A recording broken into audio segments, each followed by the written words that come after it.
Hey, what's going on, folks? This is Mitchell back again, and in this video, I, as a real estate investor, gonna check out how it is to make a $1 million in New York City making cookies and baking pies. So let's get into it and see what's going on behind the scenes of very tedious entrepreneur and what we can learn from that, and what can we implement in our own lives so that we can go and live a better and frugal financial life. So let's get into it. Baking in particular is like a very controlled but like extremely artistic outlet.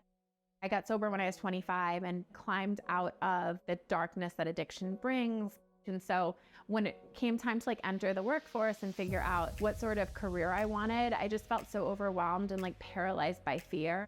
And I really had trouble taking like small steps, and baking is like a physical practice of take one small step after another and you will achieve the results that you want. I went full-time with the business end of 2017 and like have not had to, get another job since then. Welcome to Janie's Life-Changing Baked Goods, the home of the pie crust cookie.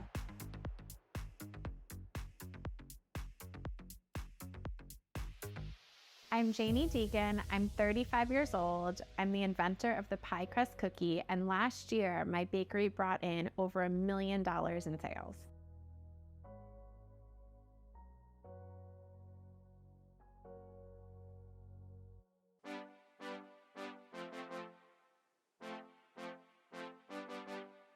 On an average month, we sell anywhere between 30 and 45,000 cookies, and in our busier months, we're selling about 60 or 70,000 cookies.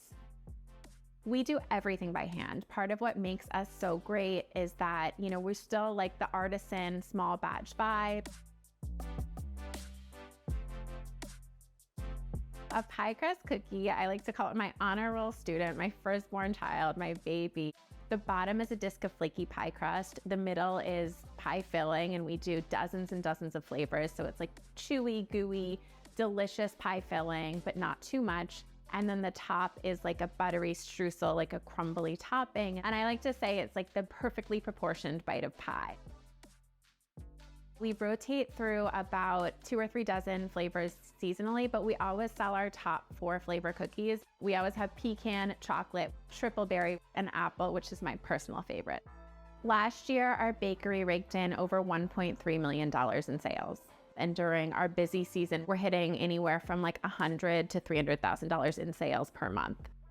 All right, guys, man, I cannot just continue without saying anything, because overall looks so, for me, it is very interesting story. And just from this half of the video, man, I'm done. Really, I got a lot of stuff that I learn from this part of the video, where she's talking about, hey, I'm overcoming fear.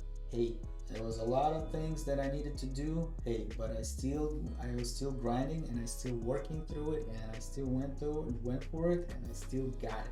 So this is a very good and obviously fantastic perseverance, hustle kind of situation, going, grinding, and still making it work. I know I might be mistaken, but that's what I got.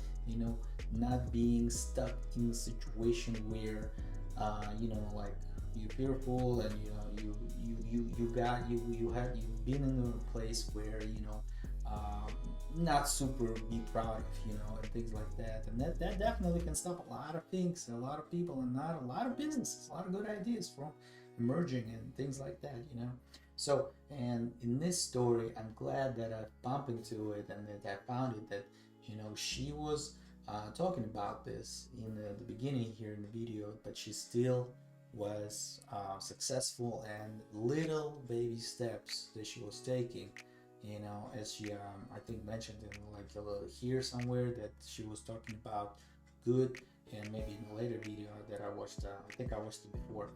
And yeah, so I like this story so much that, man, I just want to share with you all. But so that, as well as the making this money right here, so this is incredible. So she's hitting, first of all, I wanted to mention that she hits every segment that she can possibly, like from my perspective, she can possibly hit on the market, and how she sells that. Man, I'm actually surprised that she does now that I think about it, she does e-commerce sales much more than in-store sales, and that's a really key thing here. You know, she wasn't afraid to jump into e-commerce. She wasn't afraid to partake the IT world, and that's kudos to you as well. This is incredible. I like this because a lot of people just stuck in here, and no, they don't explore this part which is like, you know. And I think I think she mentioned that she's only limited in she's only focused on the US right now. uh Honestly, yeah, it's a good food for thought. Where, you know, wouldn't you do it international or not?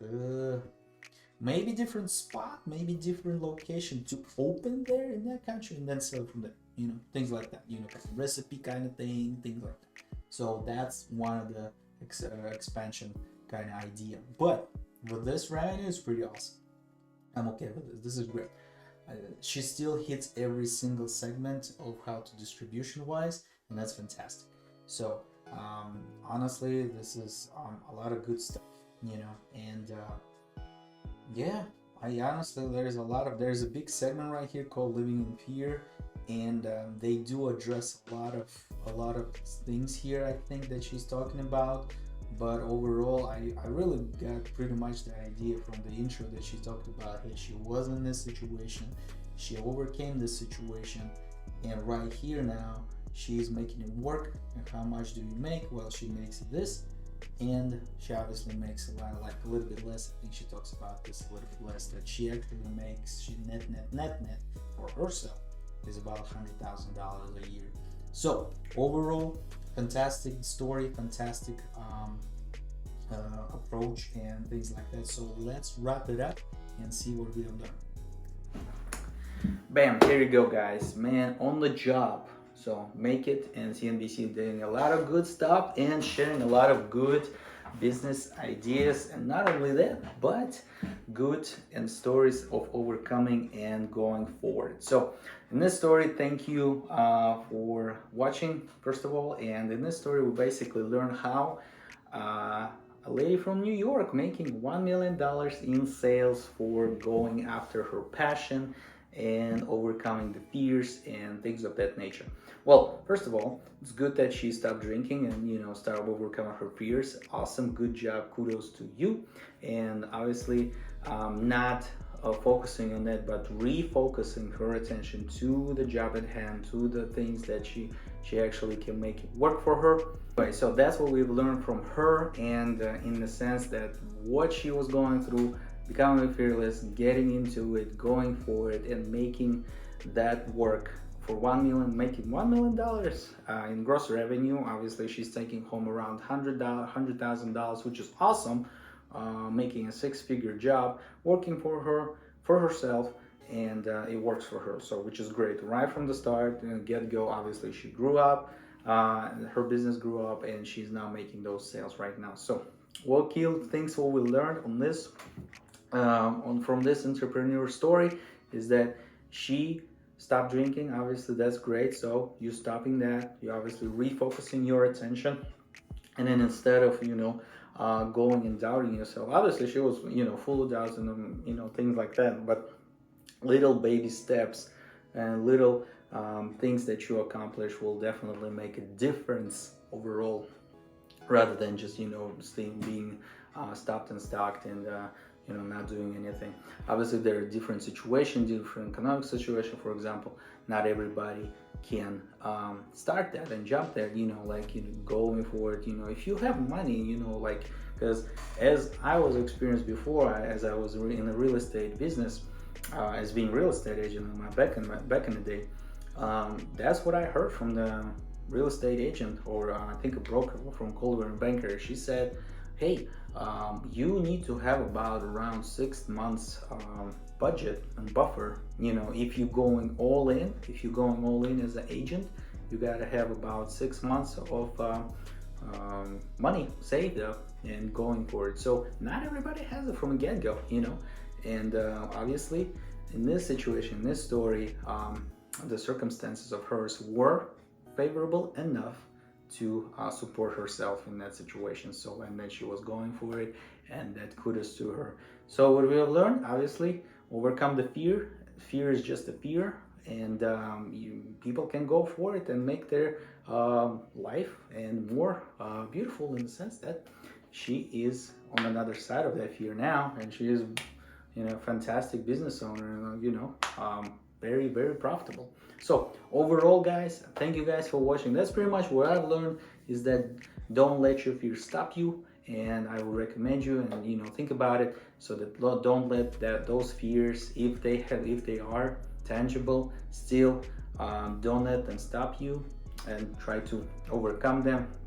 Because as I became a real estate investor, there were definitely many fears, how to, what to, where to, and how to do and stuff like that. So I don't even like, not even fears, but just tangible things, that some of the things that I couldn't do for some reason, and obviously that was just things that they said. But then I went to another person and I said, what are you talking about, you can do it. So you know, and that's kind of the approach, that like, you know, don't take it one side of the story, don't look at from different sides, look at it and go for it anyway. So thank you guys for watching. Hope you guys enjoyed this video. Let me know in the comments below what you guys think. But that's pretty much for me. My name is Dmitry, and like and subscribe down below for more videos, notifications, and click notification bell, so that would let you know about more videos from this channel of mine. So thank you guys for watching. See you guys next time.